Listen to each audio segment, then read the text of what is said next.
Imagine walking into a store that symbolizes everything you've ever dreamed of, a showroom full of pristine luxury cars, their sleek designs glistening under spotless lighting.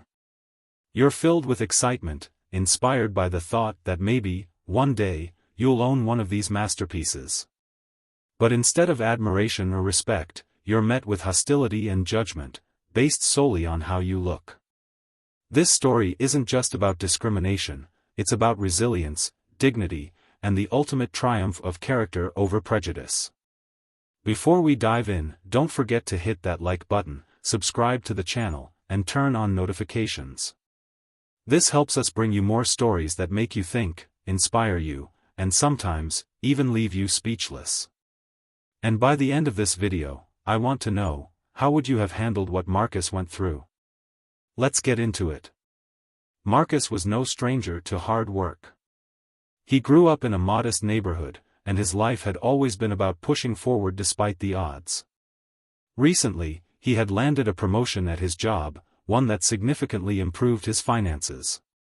It wasn't enough to buy a luxury car, not yet, but it was enough to dream. So, on his day off, he decided to visit a luxury car dealership. Not to buy, but to get a closer look at the cars he'd been dreaming about since childhood. For Marcus, this was about motivation, a reminder of where he was headed. He walked into the showroom dressed simply in a gray hoodie and jeans. His eyes lit up as he took in the stunning vehicles, their curves, their shine, the craftsmanship. But he barely had a moment to admire them before he was stopped in his tracks. Claire, the manager of the dealership, was watching him from the moment he walked in. She was a sharp, well-dressed woman in a tailored navy blue suit, her expression one of immediate judgment. As Marcus approached a car to take a closer look, she intercepted him. "Excuse me," Claire said, her tone cold and sharp. "Can I help you with something?" Marcus, always polite, smiled and said, "I'm just looking around. These cars are incredible." But Claire wasn't interested in small talk. Her eyes scanned him from head to toe, and the disdain on her face was obvious. "This is not a museum," she snapped. "If you're not here to buy, I suggest you leave. We don't have time for people wasting our space." Marcus was taken aback. He hadn't even been there for 5 minutes. "I'm not wasting anyone's time," he replied calmly. "I just wanted to admire the cars." Claire's voice grew louder, and her words sharper. "People like you don't belong here. Do you even know how much these cars cost? Let me guess, you can't afford even the cheapest one. You need to leave before I call security."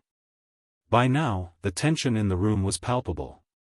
Other customers and staff had stopped what they were doing to watch the confrontation unfold. 2 security guards stationed at the dealership began to approach, their serious expressions making it clear they were ready to act. Marcus felt the humiliation creeping in.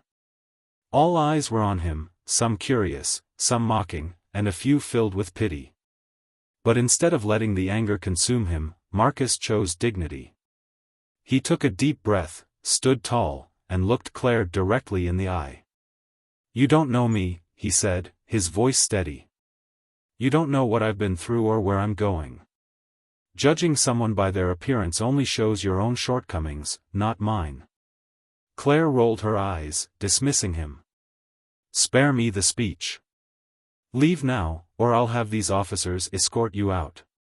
Just then, a customer who had been quietly watching stepped forward. "This isn't right," he said, addressing Claire.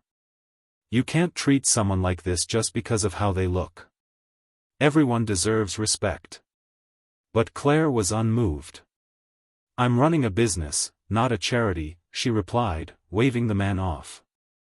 Marcus, realizing there was no point in staying, decided to leave. But before walking out, he turned to face the crowd one last time. "One day," he said, his voice filled with quiet determination, "I'll be back. Not to look, but to buy. And when I do, I hope this place learns to treat people better than this." As Marcus walked out, the room fell silent. Claire smirked, believing she had won, but what she didn't realize was that this was far from over. The entire confrontation had been recorded by another customer, who posted it online. Within hours, the video went viral.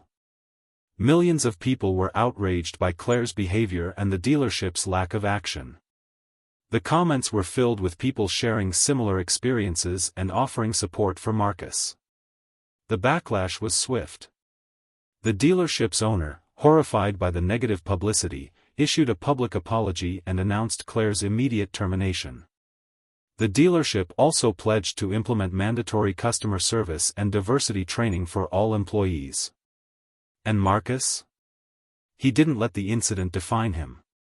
He kept working hard, saving diligently, and staying focused on his dreams. A year later, he walked into a different dealership, one with a reputation for treating all customers with respect. This time, he wasn't just browsing. Marcus bought his first brand new car that day, and as he drove away, he couldn't help but feel a sense of triumph. His journey wasn't about proving anyone wrong, it was about proving to himself that no obstacle, no prejudice, could stop him from achieving his dreams. So, what do you think? How would you have handled Claire's behavior? Let us know in the comments below. And don't forget, if this story moved you, hit the like button, subscribe to the channel, and share it with someone who needs to hear it. Because at the end of the day, it's not about what you have, it's about how you rise above.